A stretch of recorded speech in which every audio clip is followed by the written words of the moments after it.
Selamat datang kembali di channel Rio Bray. Akhir-akhir ini, berita tentang Arman Sharukyan tidak ada habisnya. Ketika para petarung diabaikan oleh promotor, biasanya petarung tersebut akan terus nyinyir di sosial media.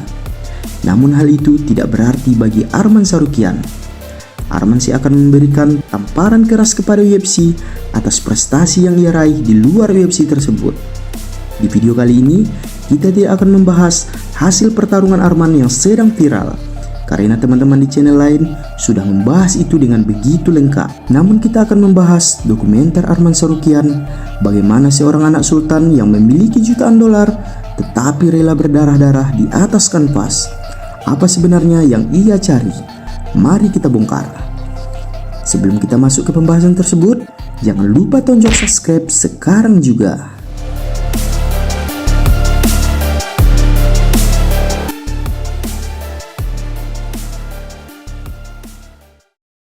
Dunia MMA seringkali bercerita tentang kemiskinan, kerasnya hidup di awal karir mereka.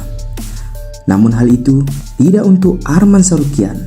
Lahir di Georgia pada tanggal 11 Oktober 1996, Arman adalah anomali.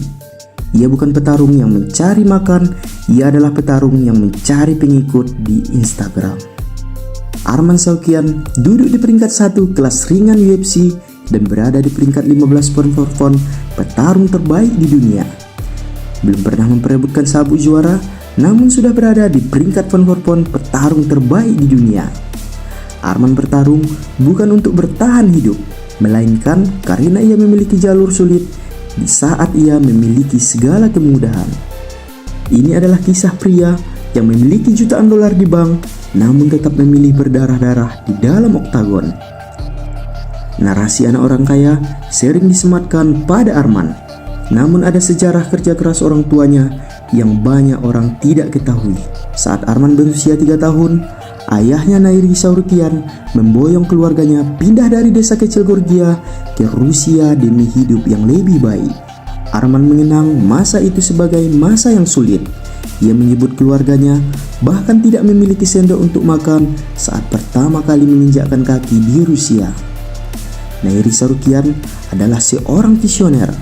Melalui kerja keras dan bidang konstruksi dan real estate, ia membangun sebuah kaisar bisnis yang sangat luar biasa. Ayah Arman kini dikenal sebagai pembisnis sukses dengan kekayaan yang diperkirakan mencapai jutaan dolar, dan beberapa laporan menyebut angka fantastisnya hingga ratusan juta dolar. Tumbuh besar di Khabarovsk, Arman mendapatkan segala fasilitas elit. Arman memulai karirnya bermain di hoki es di klub junior Amur. Mengendarai mobil mewah di usia 16 tahun dan kerap terlihat di media sosialnya menikmati gaya hidup jet set, mulai dari liburan di resto eksklusif hingga makanan kaviar hitam yang mahal. Berbeda dengan petarung lain yang harus bekerja sambilan, dukungan finansial ayahnya membuat Arman bisa fokus 100% pada latihan sejak remaja. Ia pernah mencoba bekerja di perusahaan konstruksi ayahnya selama 3 bulan. Namun ia memutuskan bahwa ia lebih suka disiksa di atas matras daripada bekerja di kantor. Meskipun hidup mewah, Arman memiliki disiplin baja. Ia tidak menjadi manja, justru ia menjadi predator. Sebelum masuk ke dunia MMA, Arman adalah pegulat bebas yang sangat berbakat. Ia meraih gelar Master of Sport di Rusia, sebuah pencapaian prestisius yang hanya didapatkan oleh atlet elit. Arman memulai karir profesionalnya di usia 19 tahun. Di organisasi MVP dan League S70, ia telah menyapu bersih seluruh lawan-lawannya di sana. Sebelum dipanggil UFC, ia mencatatkan rekor yang sangat mengerikan, 13 kemenangan dan hanya 1 kekalahan. Ia membuktikan bahwa kejayaan keluarganya tidak memadamkan api di perutnya. Ia tetap berlatih 3 kali sehari, menunjukkan bahwa motivasinya bukan uang, melainkan ambisinya untuk menjadi manusia paling berbahaya di dunia. Tanggal 20 April 2019, Arman Sharukyan akhirnya menandatangani kontrak dengan UFC dan melakukan debutnya yang mengubah sejarah.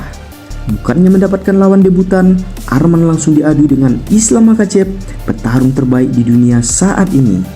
Meski kalah pada saat itu, banyak yang menganggap Arman adalah satu-satunya orang yang mampu memberikan perlawanan gulat yang seimbang terhadap Islam Makhachev di usianya yang sangat muda. Namun karir Arman di UFC tidak berjalan mulus. Politik organisasi dan anak emas UFC adalah hambatan bagi karir Arman. Arman sering merasa diabaikan oleh manajemen UFC. Ia menuduh organisasi memberikan jalur cepat bagi petarung populer, sementara ia dipaksa melawan petarung-petarung tangguh di peringkat bawah. Namun, Arman juga membocorkan alasan mengapa UFC tidak memberikannya kesempatan perebutan gelar. Ada 3 alasan mengapa Arman Tsarukyan masih belum mendapatkan kesempatan perebutan gelar.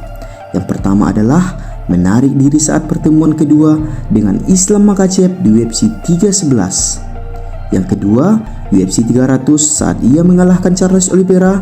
Sebelum memasuki oktagon, ia terlibat perselisihan fisik dengan para penonton.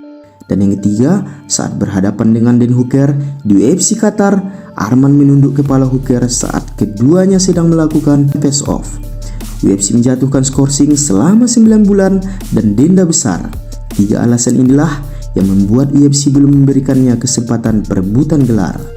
Namun Arman menganggap ini sebagai cara organisasi untuk menunda laga perebutan gelarnya.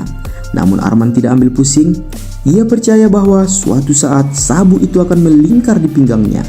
Alih-alih menunggu panggilan UFC, Arman Tsarukyan membuktikan kualitasnya di tahun 2025 sampai saat ini. Ketika jadwal UFC melambat, Arman melepaskan amarahnya di ajang lain. Ia ingin menunjukkan bahwa ia adalah raja tanpa mahkota. Tanggal 2 Mei 2025 di ajang Karate Combat 54, ia menghadapi Makhachev Zainukov dan dinyatakan menang melalui decision.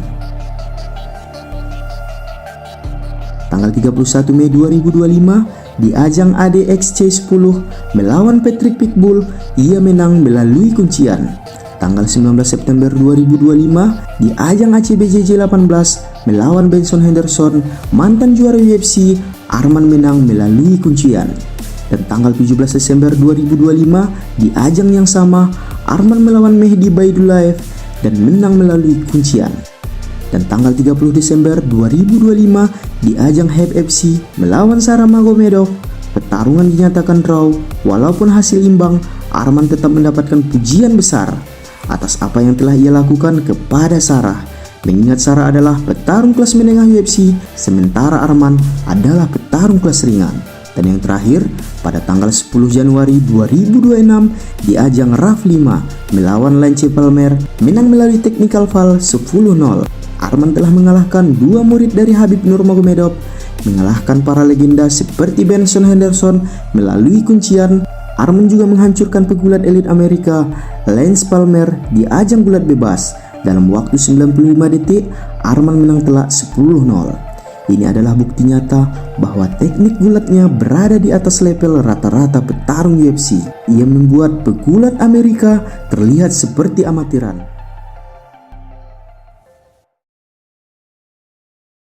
Dokumenter ini berakhir dengan satu kenyataan pahit bagi rival-rivalnya. Arman Tsarukyan tidak akan pergi kemana-mana. Dengan rekor profesional 23 kali menang dan 3 kekalahan, dukungan finansial yang tak terbatas, dan teknik yang semakin sempurna. Ini adalah mimpi buruk bagi siapapun yang memegang sabuk juara saat ini. Ia telah membuktikan bahwa kemewahan tidak membuat seorang menjadi lemah. Sebaliknya, kemewahan memberinya sumber daya untuk menjadi mesin pembunuh yang paling efisien. Aku bertarung bukan untuk membayar tagihan, aku bertarung untuk sejarah. Arman Tsarukyan. Bagaimana menurut teman-teman? Tuliskan pendapat kalian di kolom komentar.